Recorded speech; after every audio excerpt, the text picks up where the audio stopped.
You're listening to Extra Innings, presented by Next Level Training Center on the Sports Objective. Join us every Sunday night on Facebook Live and our YouTube channel as we talk East Carolina baseball.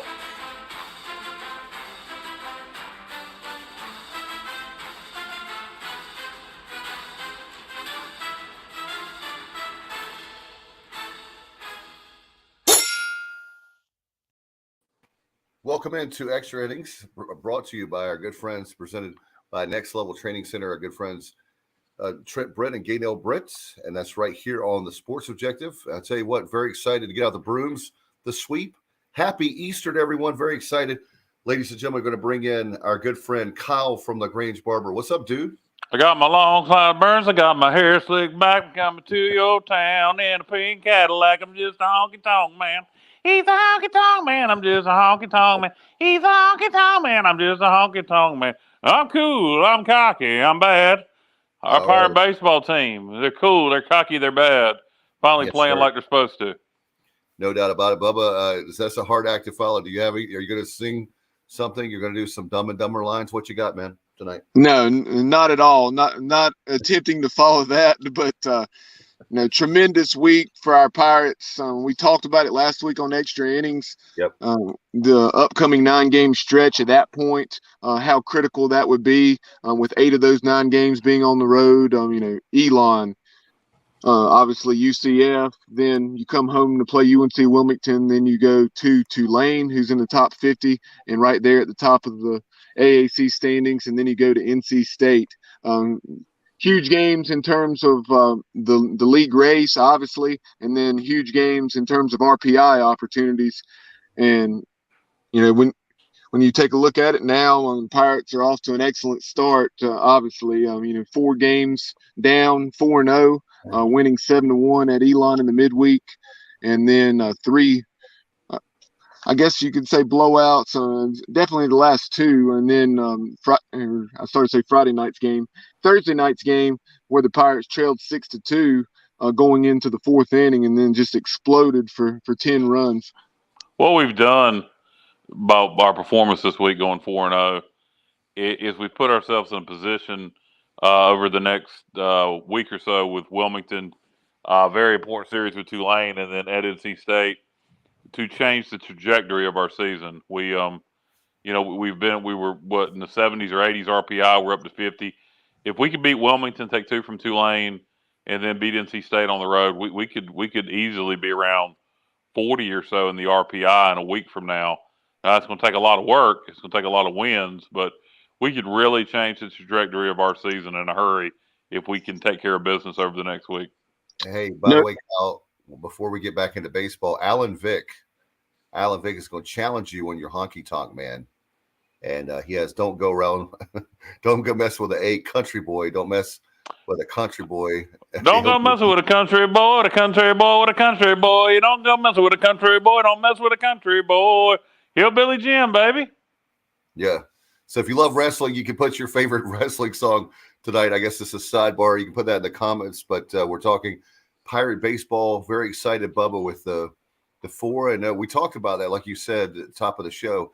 The 9-game stretch. This is such a crucial part of the season. I know Kyle said, thanks to his great wife, Jessica, dynamic part, right? Yeah, you talk about the week starting off at Elon. The Pirates had already won a thriller against Elon at Clark LeClaire. A game that ended in very unorthodox fashion. I'm trying to remember exactly what it was at this point, but it was a very unorthodox finish, especially, if you're an unbiased observer, maybe a little bit of a aclimatic finish there, but nonetheless, a Pirate victory, not nearly as close, and that was a good thing on Tuesday. And the Pirates went to Elon, won 7-1. They really did a good job of jumping on the Phoenix early, getting 2 in the 2nd, 2 in the 4th. Scoring those 4 runs on 7 hits, and that was more than enough as they went on to the 7-1 victory. Charles said that he was in attendance. He said, Elon price gouged me $18 a ticket. Holy cow. What? Yeah, they knew that the Pirates were coming, man. They want to make some money for their baseball program. It's not surprising. I would like to know what they charge for a regular Probably like home $5 at game. most. Yeah, I would guess, $5, $6, $7. If you'd have told me that they were charging 10 or 12, that would not have surprised me. But Even 15. 18, yeah, Where do they come up with 18 from? $18. That's I weird. don't know. That's an odd number. And he said even so that it was basically a Pirate home game, and That's why they charge that much. right. Well, maybe they went, well, should we charge 15 or 20? And somebody said, well, let's just go in between and charge 18. And Charles went on to say, he said, if Kyle keeps singing, I'll have to turn on the mute button. Well, Charles, let's see. I don't, how can I serenade Charles? Love me tender. I don't know. But I'm singing now. he said, according to the Elon fans in attendance, that $6 is a normal ticket price. So they tripled it. Tripled it. That's exactly what they did. They tripled it. That's exactly what they did. Well, hey, that's smart business right there, man. They knew that our fans are the best and that we travel better than any fan base. And look at our baseball program and look at, like he said, it was like a Pirate. There was a lot of purple there. At least we figured out where they got 18 from, because they charged 6. They probably thought double. Then they said, no, let's triple it. And then that's how they came up with 18. Well, sure, a lot of those people were probably from the general area, be it Winston-Salem, Greensboro, or Burlington. 30 minutes to an hour to the east. But at the same time, they kind of had you there. I mean, what were you going to do? Show up? Oh, it's $18. I'm going home. No. So, yeah, it was smart on Elon's part. And you had Jaden Winter, Jaden getting his first appearance, not only his first start, but first appearance, went 2 innings. And it was going to be a Johnny Holstaff day for both teams. And the Pirates used 9 arms. Elon used 8. So 17 total pitchers used in the game. And Jaden Winter went 2 innings, allowed 1 run on 3 hits, threw 23 pitches and 1 trip through the lineup. And then you also had guys like Danny Bill, Bradley Wilson, Ben Terwilliger, C.J. Mayhew pitched very well, working 2 innings of shutout relief, in which he did not allow a hit and struck out 4. And then you had Josh Moreland. He was the big story offensively. Josh was 4 out of the 4 with 2 RBIs and then also a triple. And I know going into that final game against UCF, I'm not sure if he had a hit in Saturday's game, but you take a look at it. Coach Godwin made the smart decision to shut Josh down for a week there. The game at Old Dominion, and then the 3-game series down at College of Charleston, and missing those 4 ball games. And I think maybe it set out 1 game in that St. Mary's series, just give him a middle break. And Josh, since then, has been more of the player that we expected. With the way he swung the bat, he's batting essentially 300, maybe a little over 300 since then. Yeah, a lot of guys seem to be starting to heat it up at the bat, or at the plate rather. And hitting's contagious. That's an old, it's an old saying, but there's a lot of truth to it. One guy gets hot, another guy gets hot, and that seems to be, at least this weekend, what happened. No question. And we always talk about the marathon season that you have. And we were wondering, we talked about it last week. Remember, Bubba, about how the very fact we were talking to Trent Brett from Next Level Training Center. Thanks again for the sponsorship, Trent and Gaynell. But the very fact that this team when is this team going to gel? Is it going to be, would it be May? When would it be? And it looks like so far so good. And it may be just 1 week. Some people are saying, Dave, it's just 4 games, but definitely. This week will tell the tale. Is you got Wilmington, you got Tulane, and you got NC State all in the next little over a week. So this will kind of tell the tale, or if we're becoming what we expect to be, or are we what we are? Are we just a mediocre baseball team? And by the way, Kyle, yeah. Kyle can answer this question. Charles is asking about Cooch's Jake Coochmaner's status, and I know. I can't answer the question, but I saw on Hoist the Colors, Igo said that it appears that they think it's minor. Obviously, that he's going to have to get tests when he gets back to Greenville, but it appears right now they don't think it's going to be anything serious. That's very good news. So hopefully we'll keep that. There's no Yeah, other. and that's from IGO on Hoist the Color. So if it's incorrect information, blame IGO. Don't blame us. Don't give Igo a hard time, man. Love to hear that, and hopefully that stays the same. No doubt about it. And Bubba, with this run we're talking about with Elon, you got to feel like the Pirates certainly have more confidence now. You're talking about the bats, and we've been talking about the pitching has been there. That we just didn't have the bats. And is there a certain Bubba? Is there a certain part of the series with UCF that maybe the light bulb came on, because it was just like Friday night in our group chat? It's like, Thursday, Friday, and Saturday games. It's like, wow, when we were chatting back and forth, with us, the Sports Objective group text, I should say, and when we were chatting, it just seems like that there was a pep in their step. What was the difference this weekend? You take a look at Thursday night's ball game, the first game in that UCF series. Like I said, we were down 6-2. The Knights had scored 4 in the bottom of the third. And they jumped out to a 2-0 lead on Ryder Giles, which was more runs than Ryder had given up all season, because I think all he had allowed was a solo home run. I believe that's correct.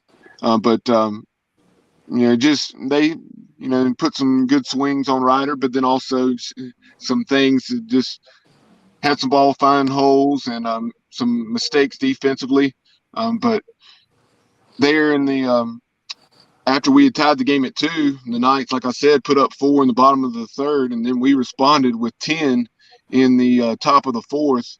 Obviously, our best single inning all season, and you take a look at that game, finishing with 12 runs, won 12-7, 12 runs on 19 hits.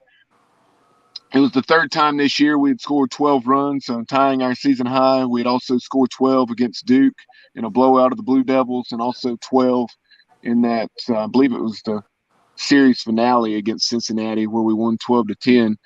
And so you had those 2 games, but I think it was the 7th time now that we've scored 10+ runs in the season in a single game high of 19 hits. So you look at it, really swinging the bat well. You had 7 guys in the game have multi-hit games, including you had Ben Newton 3 for 3, Bryson Warrell 3 for 5 with a home run and a couple of runs driven in, Aac 3 for 5, and then like I said, 4 others: Zach Agnos, Lane Hoover, Jacob Jenkins Cowart, and then also one other one that's escaping me at the moment, Jacob Starling, 2 for 4 with a home run. He continues to swing a hot bat. So just such a good performance. And even though Ryder gave up 6 runs, only 2 runs were earned. So two earned runs on 7 hits in 5 innings. Still not a bad performance. And so having that 10 spot in the fourth that gave us the 12-6 lead at the time, that was huge. And that goes without saying, but getting a 6-run lead allowed Ryder to maybe go a little bit longer into the game than he perhaps would have otherwise. And that was certainly big for the rest of the weekend, not having to use but one relief pitcher. And in Thursday's game, Garrett Saylor was excellent. 4 innings, allowed 1 run on 3 hits, striking out 4 and not issuing any walks. And he did hit a batter, but only 1 free pass in those 4 innings. So Garrett pitched very well. Yeah, great performance Thursday night, and we carried that momentum into Friday. Off to a good start, with that Thursday night game, and then, like you said, Bubba, with the whole weekend and the next game with Friday night, the momentum, like Kyle was saying, it continues. It's infectious.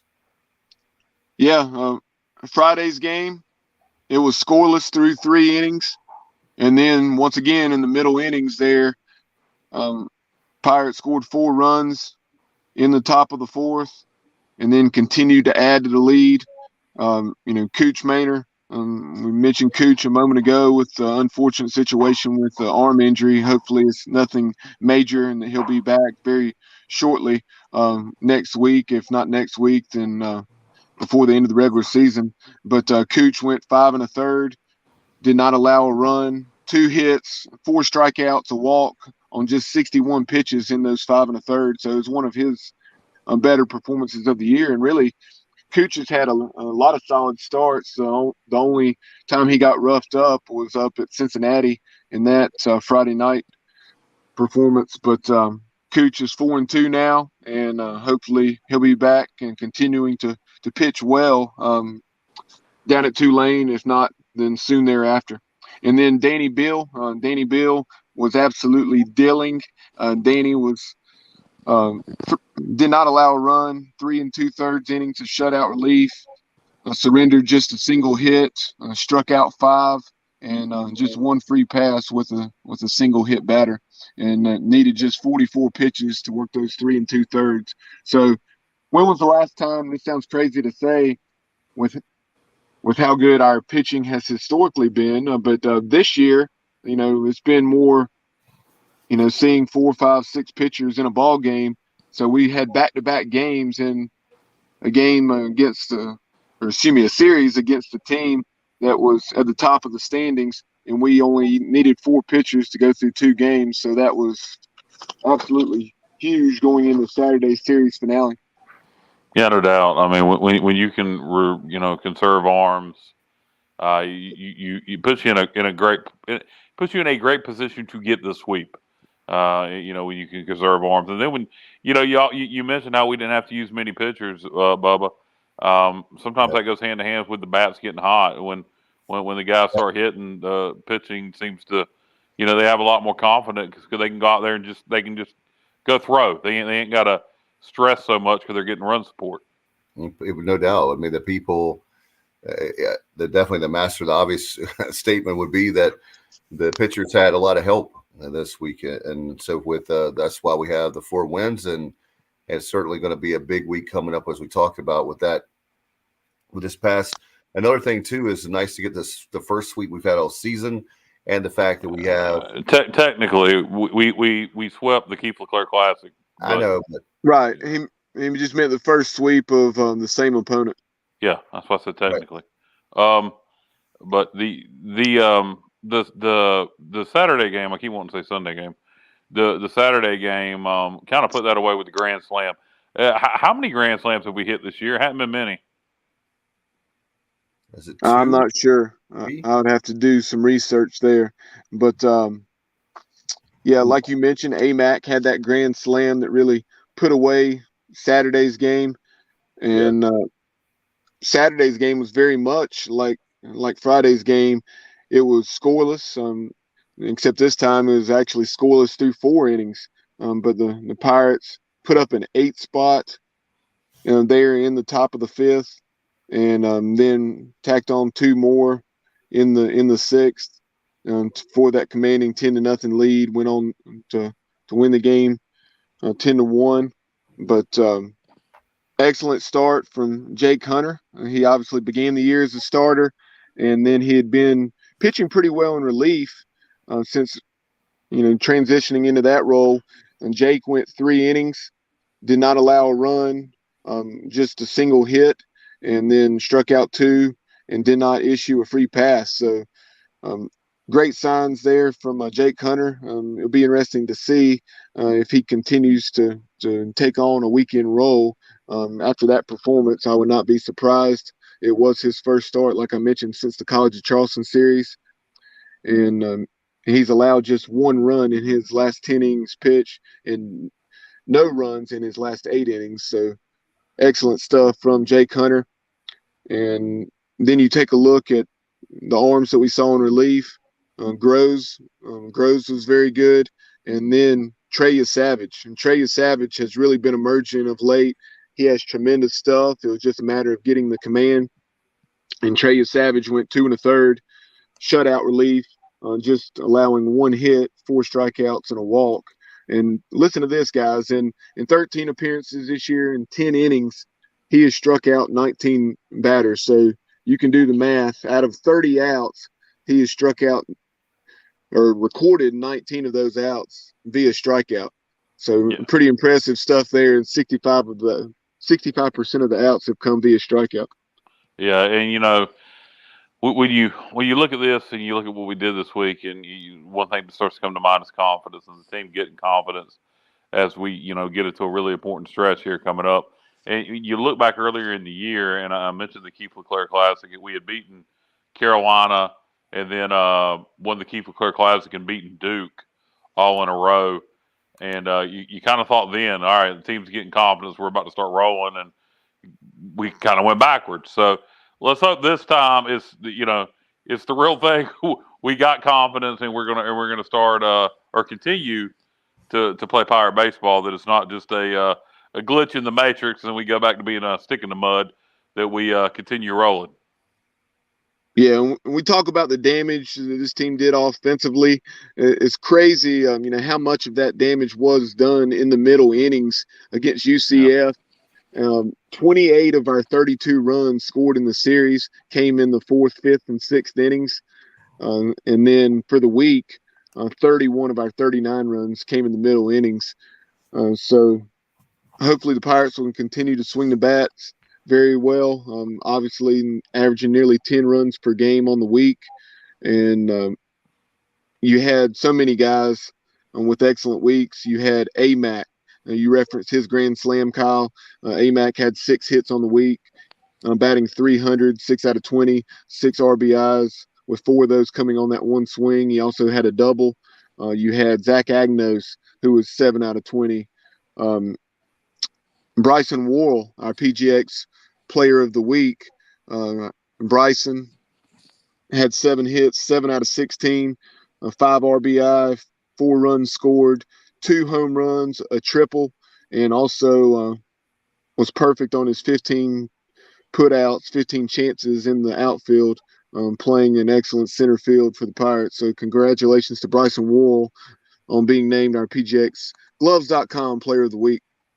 And when you see guys producing in the middle innings, that kind of indicates that they went through they saw the pitcher stuff. Everybody they went through the lineup, and everybody got to see what the starter was throwing, and then was able to get to them each day by the middle innings, which kind of indicates good approach at the plate, does it not?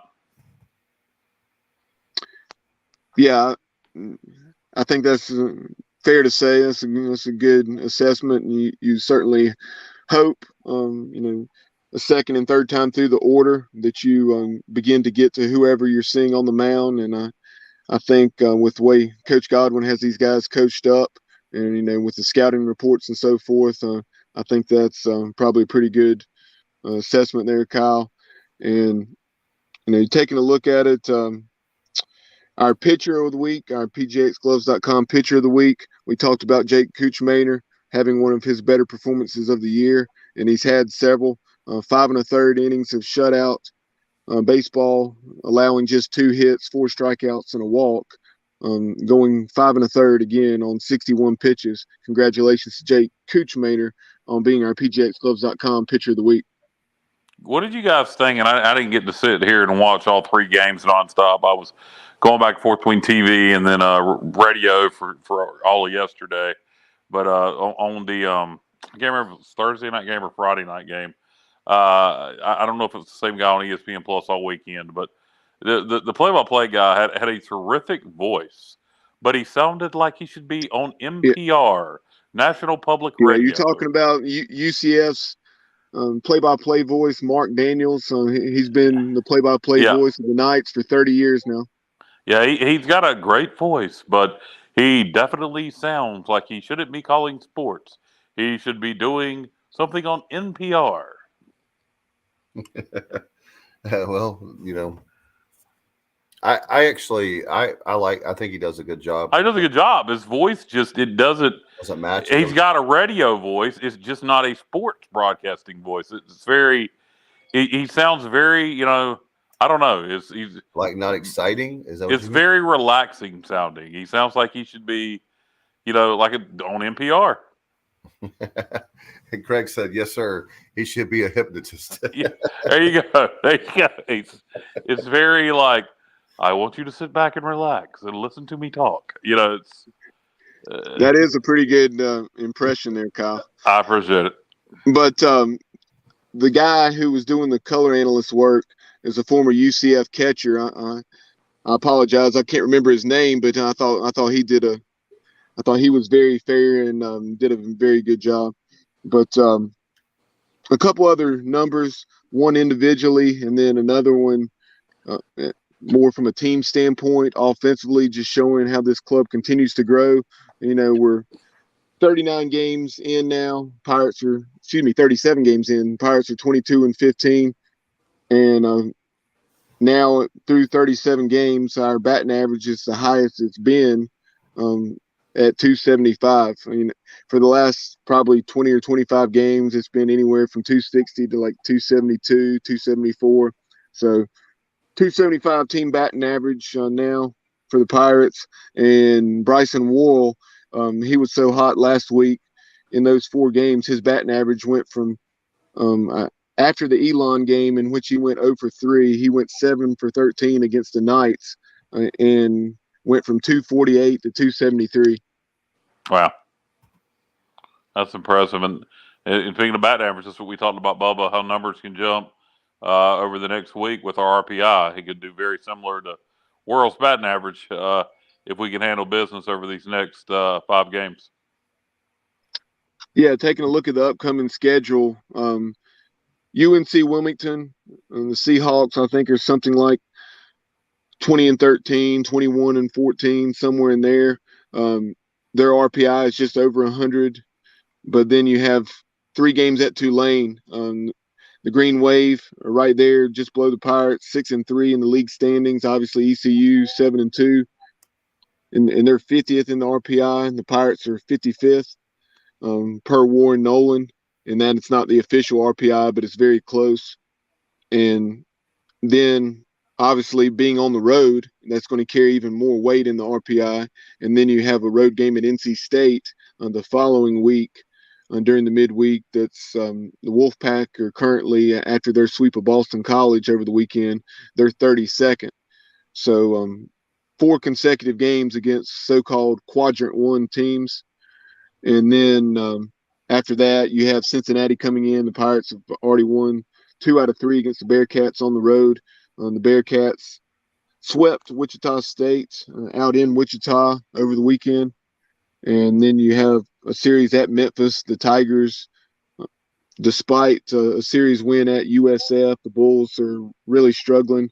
And even after that series win in Tampa, Memphis is 194th in the RPI. And then you have Duke. Duke had really been struggling. Coach Pollard's club had lost 4 in a row, 8 out of 9, and then 12 out of the last 14. But they managed to – they swept number 10 Notre Dame over the weekend at the DBAP. So that's great for us from an RPI standpoint, getting Duke back up into the top 100. Then you have South Florida. The Bulls are right at 170, I think 167th. You have Campbell, 63rd. So maybe Campbell continue to play good baseball and creep up toward that top 50. And Houston is another – or 3 more top 100 opportunities, as the Cougars are having the best season they've had in several years, and they are 87th. And then they took 2 out of 3 from Tulane in Houston. Yeah, if you can get past Tulane, if we can take 2, Cincinnati's playing good baseball, but we get them in Greenville. If we can win these next 2 series, unless we stub our toe, it's going to set up nicely for, I believe we closed the series. Do we close the regular season with Houston? We do. Yeah. So if we can handle our business these next 2 weekends, unless we stub our toe after that, it'll probably set up for the conference championship. Maybe we'd have it wrapped up, but at worst, we could probably be playing Houston for it to end the season. But first things first. Since I mentioned some of those results from around the league, we'll go ahead and go through our American scoreboard very quickly. Like I mentioned, Houston took 2 out of 3 from Tulane, an excellent series there in Houston. It was Houston winning game 1 6-3. Tulane bounced back with a 11-10 victory in game 2. And And then Houston responded with a 10-9 victory in Game 3. So 20 runs scored by each team in Games 2 and 3 of that series, with Houston winning 1 and Tulane winning 1. Cincinnati swept Wichita State, winning 9-5, then 7-5 in 14 innings, and then they won the series finale 4-0. And then, like I mentioned, Memphis won 2 out of 3 down in Tampa, 8-2, 7-3 before the Bulls were able to stave off the sweep, winning the series finale 9-2. And then, so taking a look at our AAC standings, you have the Pirates on top through 3 weekends of league play, 7-2, 22-15 overall. Tulane and Cincinnati are tied for second at 6-3. And like I mentioned, Tulane has the top RPI in the league as the Green Wave are 50th with that 24-12-1 overall record, with a series win against Mississippi State, even though the Bulldogs are a bit down by their standards. You have Houston 5-4 in the league, 23-13 overall. The Knights are now 5-4, and UCF is 21-15 overall. Memphis 15-16, 3-6 in the American, and then South Florida and Wichita State are both 2-7 in the league. You guys think Wichita State is ever going to get that program turned back around? I mean, that used to, back in the day, that was a College World Series. I believe they won the College World Series one year, several years back. Yeah, they have won a national championship. Back under Gene Stevenson, the legendary coach Gene Stevenson. Well, they got a former MLB manager coaching Yeah, them now. it's one of Gene Stevenson's former players, Eric Wedge. He had managed the Cleveland Indians and also the Seattle Mariners. Had a lot of success with the Indians, and he had been with the K Tribe back in the day. Yeah, that's right. Good old Kinston.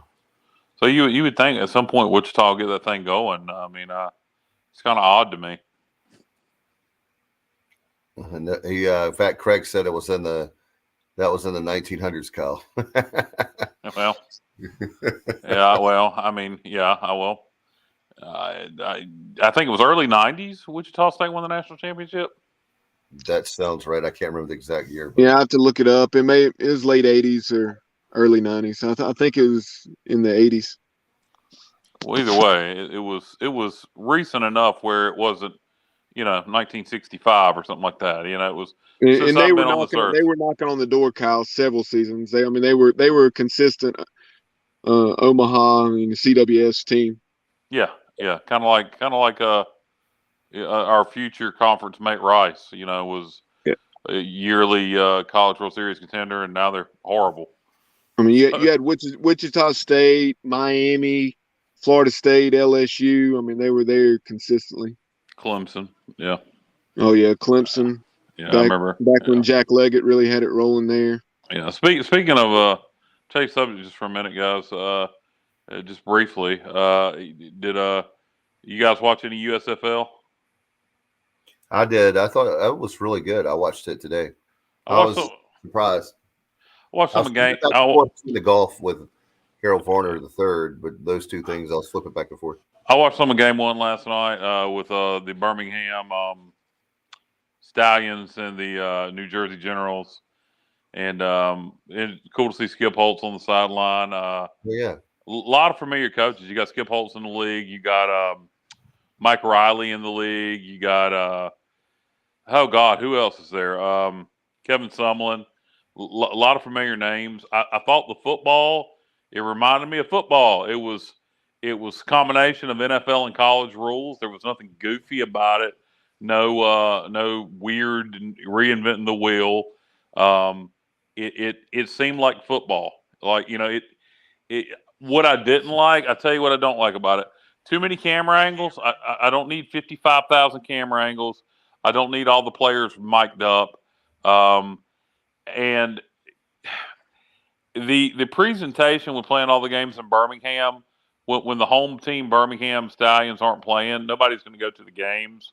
And I get that they're trying to get it off the ground, and then next year they're going to actually play in their home stadiums. But I don't know. I don't know about that decision of playing all your games in Birmingham. It's kind of hard to say somebody's a team from New Jersey or a team from Dallas or a team from New Orleans when they have never played a game there.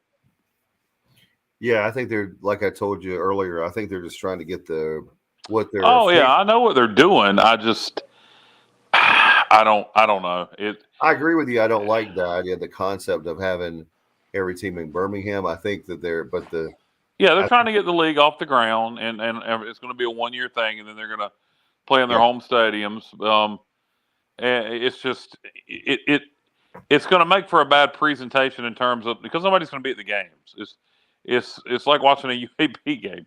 Nobody's going to be at the games when the Stallions aren't playing. But like I said, I do think, and I also like two other things about it. One is the USFL, so the name has nostalgia. A lot of people remember the USFL from the 80s. And then two, Dave, you know me, and you talked about this a million times. I thought the mistake that has been made repeatedly with these pop-up leagues is starting them in the winter and ending them in the spring. I've been saying all along, started in the spring, ended in the summer, which is what they're doing. I would have started it a little later.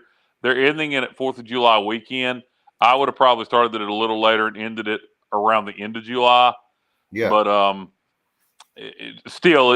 think they're on the right track. I'll follow it. It's and I do like. I kind of do like that they're going to have all the playoff games in Canton, where the Pro Football Hall of Fame is. To me, I kind of like that. Yeah, and I was telling you earlier that The Rock is bringing back for the third time the XFL, so maybe they can merge, or we'll find out. The XFL is damaged goods, man. You hear the XFL and you chuckle. And I know The Rock is beloved, and people are more likely to support it with The Rock running it versus McMahon. I think if the USFL has good ratings this year, the product is good. I think the Rock, the smarter move would be to try to merge the two leagues and combine resources, and use the USFL name, because the XFL, that's damaged goods. When you hear XFL, you don't take that shit serious. No, I agree with you. The USFL definitely has, and no more American. What was it? The Alliance American Football. That was bad timing. The name itself was bad, but USFL definitely, I agree with you, has brand name. I think the players are going to be great. I want to ask our viewers and listeners that you can down the line, you can chime in, but I would love to know, if we had a team in Raleigh, would you go to a USFL game knowing that it's not traditional time of football? Would you go to see a team in Raleigh or even Charlotte? Would you go to see a USFL game? For those of us, I've always, Birmingham doesn't have an NFL team, and I always kind of wondered, the rest of these teams are kind of in markets that have NFL teams, and I don't necessarily think that's the smartest approach. Would Raleigh support it? Maybe. I go back, the Virginia Beach, Norfolk area doesn't have a pro sports team. Yep. They would probably support it. Definitely. There's a lot of places you could put it. That would make some sense. I don't know how many people in New Orleans, when the Saints are there, are going to get fired up for a team in New Orleans, or Philadelphia when they have the Eagles. I like the approach of, but you can't just go throw it in any city like Birmingham. You can't. Memphis is never going to support a pro NFL, or a pro football team. They've tried it. Don't go to Memphis. Stay away. Stay away from Memphis. Raleigh had a World League team. I don't know if anybody remembers that back in the 80s. Yeah, for about 5 minutes. They also had an Arena League team called the Cobras for about 5 minutes. What happened is Charlotte had a team, and then was it Charlotte, and then they the Arena League originally. Then way back in the day. Yeah, way back in the day. Then Raleigh had the Cobras, which I thought that was a really cool name, Carolina Cobras. I liked it. And then there was something with a rent thing, and Raleigh with PNC Arena. Then they moved it to Charlotte, and then the Arena League doesn't even exist anymore. But I know that. I know. Yeah, it'd be interesting. Would Raleigh support a USFL team? I tend to think maybe. I really believe the Virginia Beach, Norfolk market would be a really good market for the USFL. I'm just saying, like that. That's my point. Like, when you have, like, when you're trying to keep costs down, my point would be, and not like to compete. You already have the Panthers in Charlotte, right? You got a big metro area there in the Raleigh area. You have the Triad not too far away. And then you have, like, exactly the point. It's amazing that Norfolk and the Tidewater area, Hampton Roads. Yeah, and you got stadiums. You know, you could play it. You could play it in Raleigh. You could play it at NC State. You could play it at UNC or Duke. You could play it at any of those three. You know, ODU Stadium. I don't know how big. You know, I would think. You know, for the USFL, ODU Stadium holds what, around 30. It's around 25,000. I don't know how big of a stadium they want to play in, but I'd rather see a sold out 25,000 seat stadium than 25,000. Yeah, than 25,000 people in a 70,000 seat stadium. Yeah, and they, like you said, that's how they can get traction, is having markets that are untapped potential, and that was where I was. You know where I'd put a team at, Dave? San Antonio. Absolutely. They support UTSA like it's been an expansion NFL team. I mean, when UTSA is winning in football, they pack the Alamo Dome for them. Yeah. And to me, that's just blatantly obvious. I guess there may be some scheduling conflicts with the Spurs. I don't know how they could work around that for a USFL team, but if they could work that out, the San Antonio market would be great for the USFL. No doubt, and we'll wish them well. I hope it works, because growing up, it was fun to have a football in the springtime, and then they would end in July, and then all of a sudden you have the NFL preseason. It was a nice little bridge or segue into the NFL, but we'll see how that.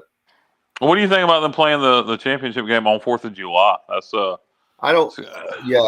I agree with you. What I would have done is I thought I have to look it up, but the USFL, I thought they had their championship, like you said, the end of July, early August. Maybe I'm wrong, but it seemed like it was later in the month of July. You mean the original USFL? Yeah. Well, I think that's what they probably should do. But 4th of July weekend, I believe it's actually going to be on the 4th. That's an interesting thing. People are out watching fireworks. They're at the beach on the 4th. Yeah. I don't know. That's an interesting concept to do your championship game on the 4th. There's not a lot on TV on the 4th though, so you know, I could get behind watching some football on the 4th of July. No doubt about it. And Craig was asking. We had the concert last night in Greenville, the State Theater. We had Trial by Fire, the ultimate tribute to Journey, and they did a great job. Ernie Shepard, that came on earlier this week, did a great job, and so we were very excited with our numbers. And even considering we made the mistake of having the show on Easter weekend. Speaking of having a show or any kind of event on that, it was not on purpose. We did that. We booked it a year ago, not realizing it, and the numbers were very respectable, all things considered. So we'll see how our next show is Saturday, May the 7th. We have at Robertsonville at South Creek High School. If you like Elvis, the Elvis tribute artist, we have Wayne Eulis, and we're calling it Mother's Day with the King. So you can bring your mom to that show, and or maybe you're looking for something fun to do that night, Saturday night, May the 7th at South Creek. And you can just go to innovativeticketing.com.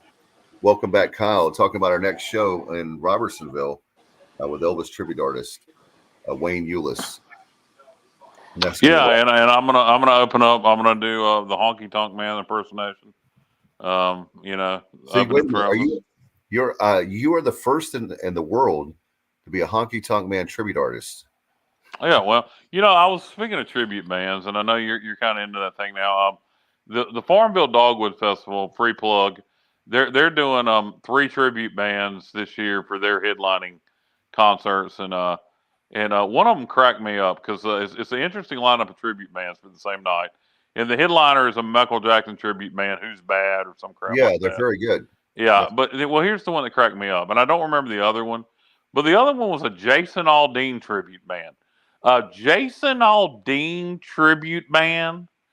Really? Really? What's next? The Florida Georgia Line tribute band? We're gonna have a Luke Bryan tribute, a Jason Aldean tribute band. Good God! We could have a Kyle from the Greens tribute band. Well, it's just as appropriate as a Jason Aldean tribute band. Hey, Bubba, you're back. We wanted to obviously talk about some baseball, and you know, guys. By the way, I let Corey Glore know that we're not going to be able to make it to New Orleans, so he's disappointed that we're not going to he asked if we were coming, but we're going to work on having him on. By the way, Bubba, Wednesday night, if possible, is when he can do the show. And guys, apparently he's going to have a snazzy haircut, so he wants to wait till Wednesday night to be on with us. Oh, there you go. That's stay tuned for Corey Glore's snazzy haircut Wednesday night. We'll see if Corey had a bowl on his head and got the Lloyd Christmas cut. Hey, Cal, do you remember you guys, Bubba? You remember the Flobies? Was it Flobies? Oh my effing god! Okay, Dave. All right. Yeah, I don't know where Bubba went. Maybe oh my effing god sent Bubba away. But the Flobies. Okay. All right. I shouldn't even tell this on the air. My mama bought one of those stupid ass Flobies from QVC or Home Shopping Network, wherever you bought them from, back in the early 90s. And she hooked that stupid ass thing to the vacuum cleaner and sitting there and giving me a damn haircut, sucking my hair off my head with the vacuum cleaner and the Flobies. The stupidest shit you've ever seen in your life. I was sitting there, I was like, why are we doing this, Mama? We ain't poor. We can go to the damn barber shop. Take me to Fantastic Sam's. Why are you vacuuming my head? I mean, it's the stupidest crap you ever seen in your life. Yeah, hell yeah. Why did you bring that up, Dave? Oh, is that God. What happened to you? Yeah, exactly. Yeah, my parents, they did that one too many times, and so it messed with my. Did y'all have one? No, but I definitely remember that in the Yugo back in the day, baby. Yeah. Oh my God, the stupidest crap. Good God. Bad stuff in the 80s, man. I can certainly say that I remember the Flobie, but I can fortunately say that I was never the victim to a Flobie haircut. No, it was horrible, man. It was the worst. It was more early 90s than that. I got another, not for nothing. We were talking about they hooked to a vacuum cleaner. Have you guys ever had somebody come to your house selling a Kirby vacuum cleaner? No. Oh, those are the worst. Comment below if you've ever had to deal with a Kirby vacuum cleaner salesman. They are the most harassing, irritating people. They will not leave you alone. If you ever let them in your house, you have to call the law. Oh man. Your last name is Barbara, for goodness sake, Mama. Exactly. Well, her and my dad got divorced by that point. She was an Oliver. I was maybe that's what it was. Since I was a barber, she wouldn't let me go see one because she hated my dad. So I had to get a Flobie instead. Oh my God, this show is way off the rails. But that's I never thought I would ever mention in the 4 years we've been doing the show about a Flobie. What made you think of it? We were talking about what I was trying to remember now how we got it. You just brought it up seemingly out of nowhere. Oh, because I know why. Corey Glore said he's having a snazzy. Oh, the haircut. Well, maybe my mama Flobied his hair. I'm gonna ask Corey to my mama Flobie you. I'm not touching that one. Well, I'll see what he says. But we're going to try to get him on. He wants to come on Bubba on Wednesday night. Corey does. We're going to preview the Tulane series and Pirates. Thankfully, we have a lot to be thankful for, and certainly with Easter, hope everybody's had a great Easter. I'm very excited about the baseball season, and certainly they're getting the Pirates hot. Yeah. Hey, you guys want to hear an Easter joke? Sure, why not? Why does the Easter Bunny hide his eggs? I don't know. They don't want everybody knowing he's screwing a chicken. Well, oh, just when you think the show can get better, better. Help me, Bubba. Please help me. I'm trying. Dave, something that I did want to something I did want to bring up since this is an opponent the Pirates had early in the season, losing a game up at Virginia Tech during the midweek when the Pirates lost to the Hokies and defeated Radford the following day. Yeah. Virginia Tech is very much for real, and it's going to be interesting to see how this Hokies team does in the postseason because they'll certainly be in the postseason unless they really stumble down the stretch. They're 23-9 at this point, 9-7 in the ACC. In the last 3 weekends, they have series wins at North Carolina and then over NC State and number 2 Miami in Blacksburg. This weekend they defeated the Hurricanes 12-5, 13-2 before losing 8-5 in Game 3. But tremendous series win and a tremendous season thus far for Virginia Tech. And then how about Tennessee? Obviously, we focus on the Pirates and the American, but what Tennessee's done to this point is just unheard of, especially being in the SEC. The Volunteers are 33-3 overall, 14-1 in the SEC. They took 2 out of 3. They were actually, I guess, 31-1, and then they lost they lost a midweek game to Tennessee Tech 3-2. Get that? You know those Tennessee Tech folks were running their mouths. They played them at the Tennessee Smokies Stadium, and Tennessee Tech has a good team, decent program. They made it to a super regional recently, but Didn't Tennessee Tech, didn't they do something like a couple years ago where they had the best record in baseball or something like that? I'm not sure if it was the best record in baseball, but I'm sure you're talking about that season where they were very, very good. I'm trying to remember the regional they won, and then they went and gave Texas all they wanted in the super regional, I think it was. There was one year they were doing something crazy. They either at one point had the best record in baseball, or they had hit the most home runs. Yeah, I know what you're talking about. Yeah. But yeah, can we give it for $100? Well, Bubba, you'll probably know it, so I'll take the $100 bet off the table. Can either one of you tell me what town Tennessee Tech is in? Go ahead, Dave. Tennessee Tech. Do you know their mascot? I can't remember off the top of my head now. They're the Golden Eagles. They are purple and gold, and they are in Cookeville, Tennessee. Cookeville, Tennessee. Yep. I would have never gotten that, so thank you. Yep, no problem. One of the funny, here's another random thing for you, Kyle and Bubba. You'll appreciate this. Luke Bryan, actually on American. No, I hate Luke Bryan. I know you do, but listen to this. It was hilarious. You love this part, though. He was trying to, they had like a contestant on and a guy, he said he played for La Tech, Louisiana Tech, right? Who did? The contestant? Yeah, the guy that was auditioning, right? And it was hilarious because it was a few episodes ago, one of the auditions, and he kept saying, like, he was trying to make every single outside of LSU. We know what their mascot is, but he was saying Raging Cajuns, and the guy's like, no.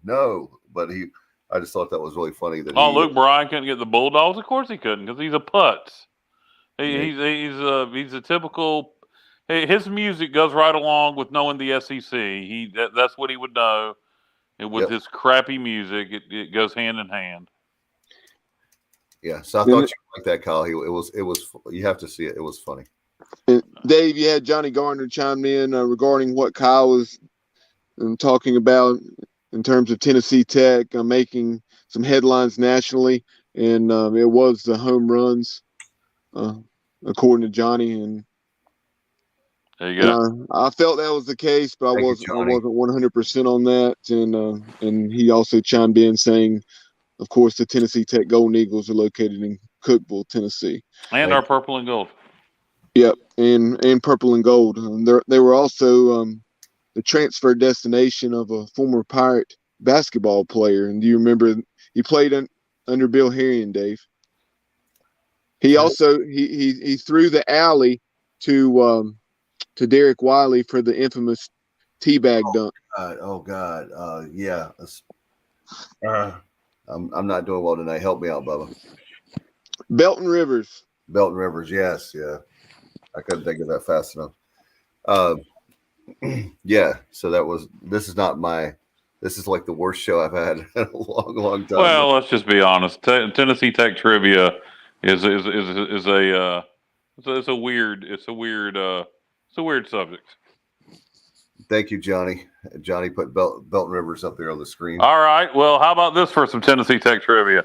My wife's grandfather, who graduated from East Carolina University, I think back when it was ECC at that point. I don't think it was ECTC, but he transferred from Tennessee Tech. So there you go. There you go. Some more tie-ins for you. Hey, Bubba, where did What former UAB football coach also was the Watson head coach? Brown. Watson Brown. I knew Kyle. I had to bring that one up because I knew Kyle would get it. Yes. And what about where did what's Lee Workman's alma mater? Tennessee Tech. Tennessee Tech. I thought so. There you go. That's the only thing I knew about Tennessee Tech was Lee Workman went there. Okay. Yeah, I remember when Watson. Little did the Tennessee Tech, the Golden Eagle Nation, they didn't know they were going to be getting so much coverage tonight on the East Carolina baseball wrap-up show. Yeah, I remember when Watson got fired at UAB and became the head coach at Tennessee Tech, and they tried to do Amway. They tried to. That's going to require some explanation, but I was going to make this point, and I'll make it. Then we'll get to the Amway discussion. When Watson was at Tennessee Tech, they tried to move a lot of their home games to Thursday night to try to get some more attention and fan support in that area to take away from Saturday competing with the Vols. Now, anyway, what about Amway? Yeah, help me out. I don't. Lee Workman liked to sell Amway. I had to say that. Correct.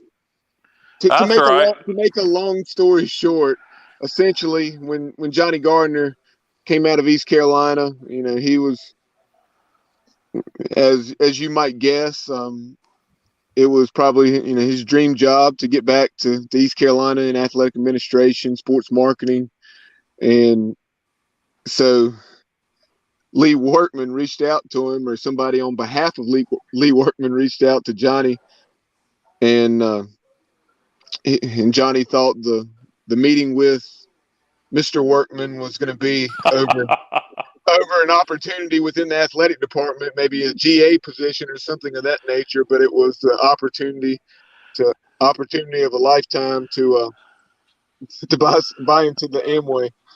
To buy into Amway and sell Amway.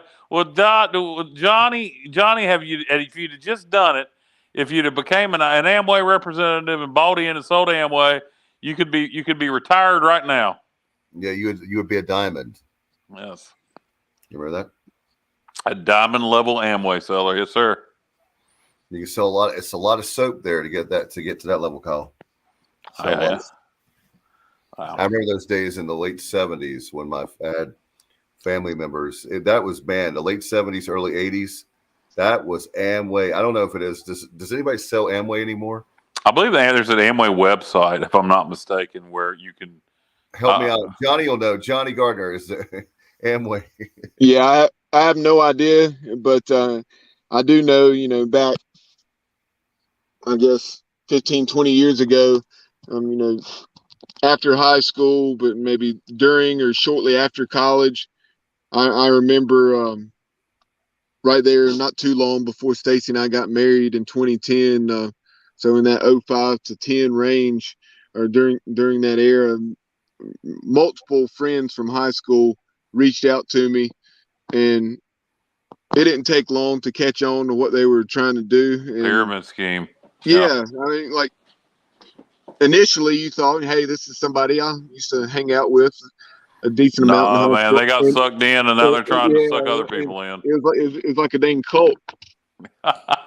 Yeah, I remember my wife and I. Then we'll wrap this thing up. In the early 2000s, we got taken to a. It wasn't Amway, but it was the same damn thing. We got taken to a presentation and tried to get us to buy in to sell, and it was just the biggest bunch of nonsensical nonsense that you'll ever see in your life. And by the way, I checked, Kyle, you're correct. Amway.com. You can go there. Yeah, there you go.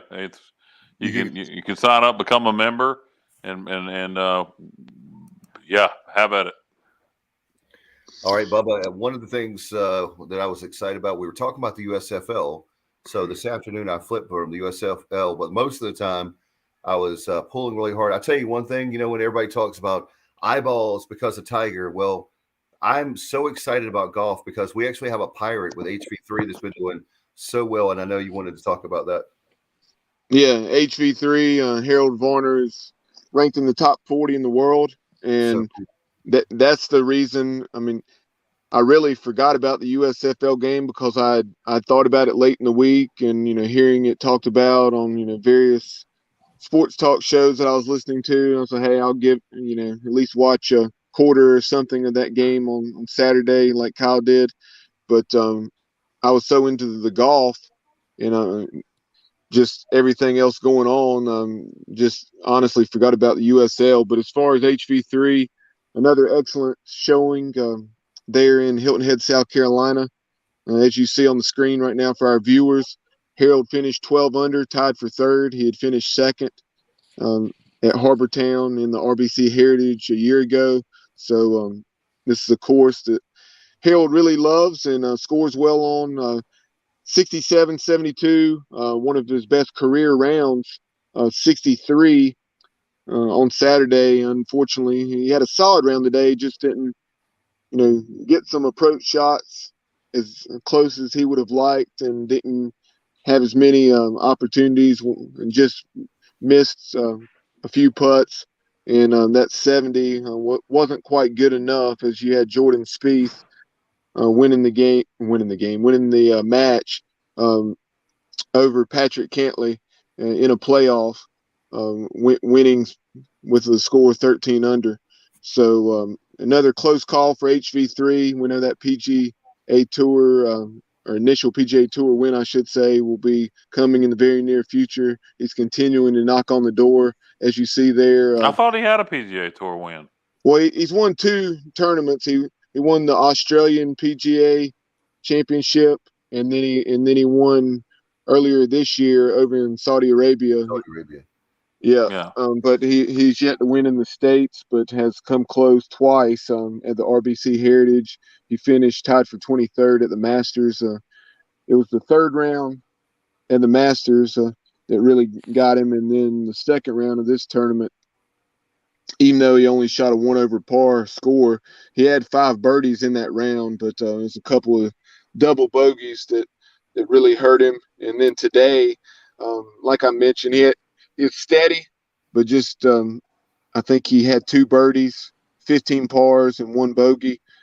And the first 3 rounds of this tournament, HV3 had played their 3 par 5s on this course, and those 9 par 5s he had played in 5 under, making 6 birdies, 2 pars, and 1 bogey. So today he played the 3 par 5s in even par, parring each one. So that was one of the things today. And Patrick Cantley, that lost in the playoff to Jordan Spieth, really nor Spieth putted particularly well. And when I say that, Cantley, it wasn't necessarily that he didn't putt well. He didn't have to make any long putts because he was hitting the ball so close to the pin. He did not make a putt, I don't believe, over 9 feet in the tournament. Yeah, I don't have a damn clue what you're talking about, but good luck to HV3. So he's a Pirate, and so we're cheering for him because he's a Pirate. And every time you say birdie, I immediately think of that character from McDonald Land. Oh my God. That's hilarious. Actually, I do like golf. My biggest thing is that having someone to root for, like where you're really paying attention to it, is nice. So I'm cheering for HV3. I just don't know anything about the game. Something else that was cool, guys. HV3, wears the purple with pride on Sundays, and he did once again today. And you heard Jim Nance and the other commentators, calling attention to his pride in his alma mater, and that was awesome to hear. And they were talking specifically about the galleries there, coming in on those final few holes, talking about how they were really behind HV3, and a couple times where he hit excellent shots or just missed birdie putts that would have tied that would have put him tied atop the leaderboard. That the crowd got very loud, and I was thinking, of course they did. They're Pirates, but Exactly. But it kind of, not to get off on a tangent, but it was awesome to hear that those golf commentators and Jim Nance, they simply said East Carolina and Pirates, not Eastern Carolina, not Panthers. Yes. And so that's what. It just makes me think of how ignorant or how intentional it is by other people. Yeah. Well, and to me, all it does when people doing it, if they're doing it intentional, all it does is make them look stupid. But Exactly. if you're calling a game on ESPN or I never really see it on CBS Sports Network, so we'll say ESPN or any major network. When you refer to us as Eastern Carolina, you sound stupid. I could get it maybe as a slip of the tongue every now and then, but anytime we're the Eastern Carolina Panthers, I mean, give me a friggin' break. Have you watched college football in your entire life ever? Well, I'll tell you what it comes down to. Jim Nantz is one of the best, and he prepares like nobody else. And that's why Jim Nantz is paid the money he is.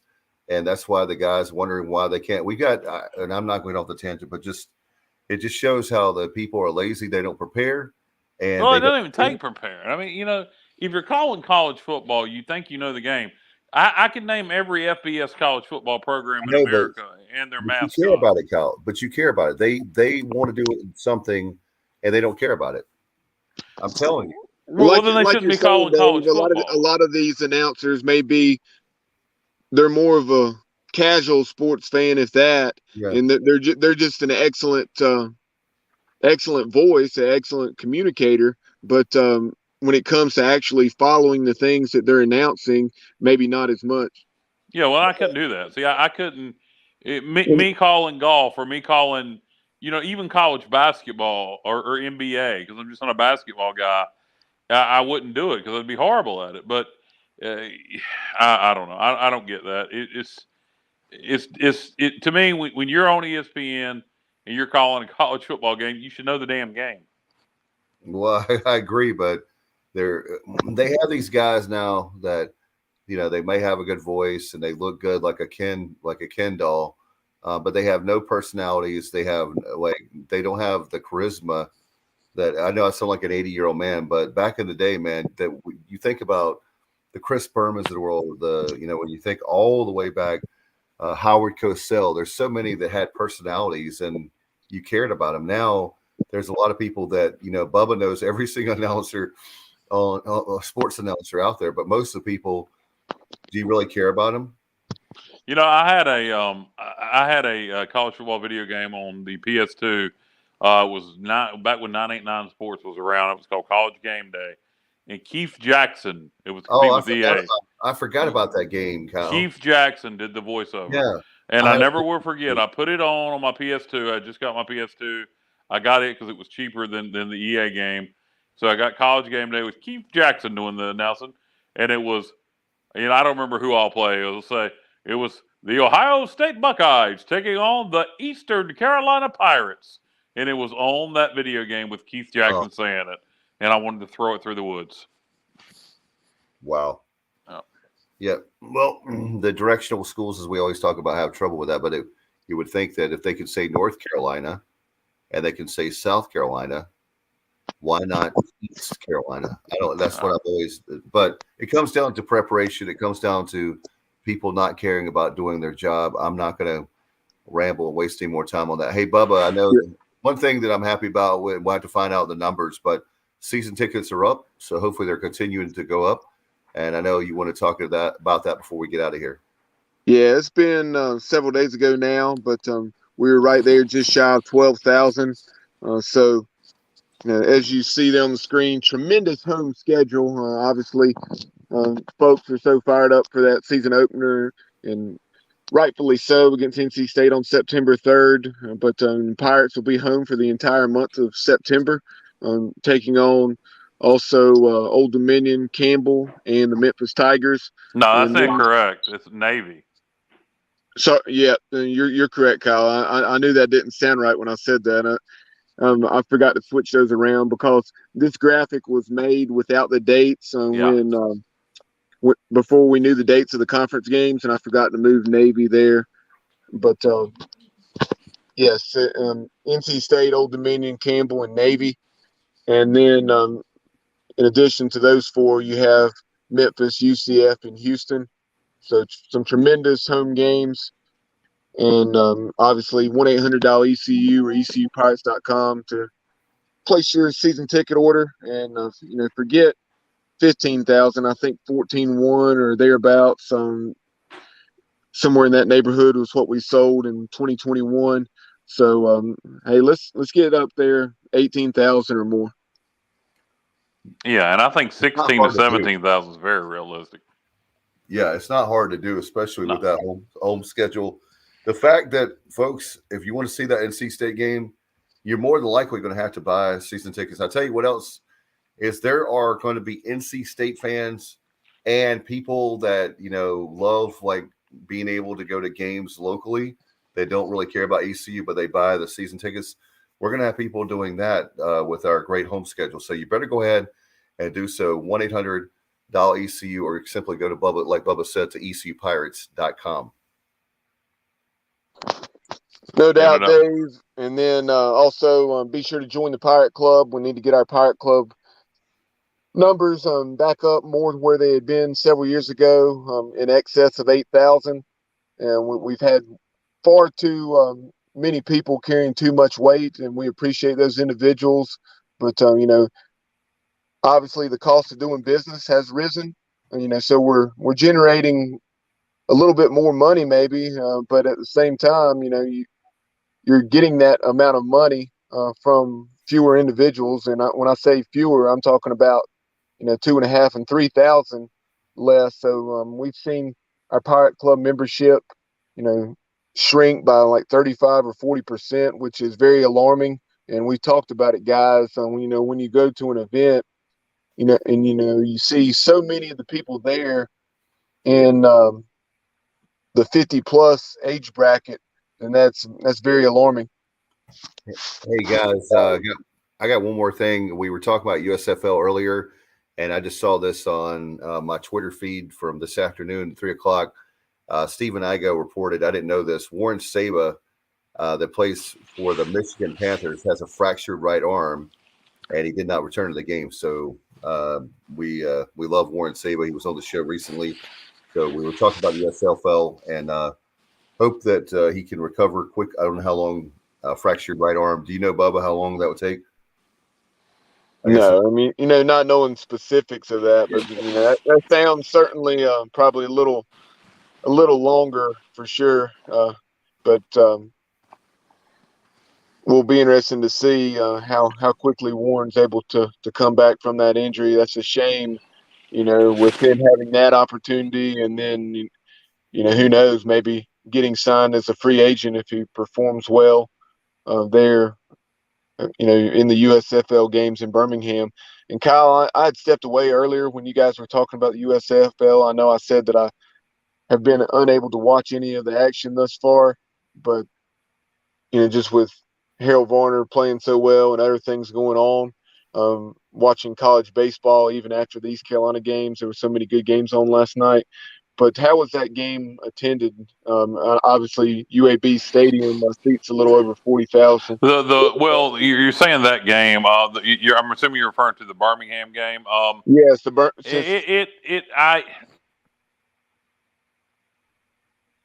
with them being the hometown team, I just assumed that they would have the most support. Not that other games may not have good attendance, but I just figured Birmingham's game may, in that 40,000 seat stadium, with it being the first game, that they might have a legitimate 25 or 30,000. Yeah, Kyle, are you with us? I don't know what. You there, Dave? Did you happen to see the attendance? That's what I was trying to look it up. I don't know offhand. It didn't look. I mean, it wasn't embarrassing, but I don't know the exact numbers. But the Stallions did win 28-24. I did see that. I just looking it up here. I knew they won. I just didn't know the score. So Birmingham did win the game. And you would like to think that they have an advantage, right? If the Birmingham folks come out, and the three of us would be at some of the games probably. I know, Bubba, you would for sure.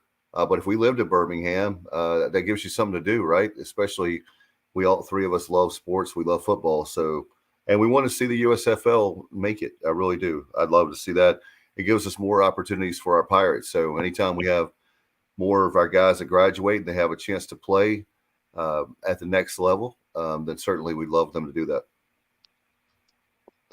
Yeah, Dave, and I looked up the attendance as well. According to what I was seeing, that I think all 40,000 tickets were sold, but then the stadium was essentially half full. So maybe about 18 to 20,000 in Okay. actual butts and seats, because they said the weather was absolutely horrible. Yeah, like I said, I didn't watch both. I didn't watch all the games like all that, but what I saw today and then yesterday, it wasn't like it was embarrassing where there was like 10 people there, or like when we had COVID, when we had very little fans in there. It wasn't embarrassing like that. So, but it wasn't like a sellout like you see like every single person there, or as far as people, like you said, butts and seats. So we'll see how it comes out this year for that. Obviously, good luck to the Pirates this week. I know we've gone long, folks, but lots of stuff to talk about, life and USFL and Honky Tonk Man, the Floby, lots of stuff in there that, that's where you get live entertainment, right? You never know with a live show where it's going to go. We know the Pirates are going to be going. They have the Tulane series and obviously UNCW this week. So good luck to the Pirates. And Bubba will try to have Corey on Wednesday nights. So we'll look at that, and appreciate everybody so much for tuning in. If you obviously let us know what you think about our show. And until the meantime, Bubba, we'll get out of here. Bye, Kyle. Bye, Bubba. Good night, everybody. And as always, go Pirates. That concludes this week's edition of Extra Innings, presented by Next Level Training Center on the Sports Objective. Join us next Sunday night as we will once again talk East Carolina Pirate baseball. Be sure to follow the show on social media at The Sports OBJ on Twitter, at The Sports Objective on Instagram. Like and follow our Facebook page and subscribe to our YouTube channel. Listen to the show pretty much anywhere podcasts are found. As always, we appreciate you tuning into the show. Go Pirates!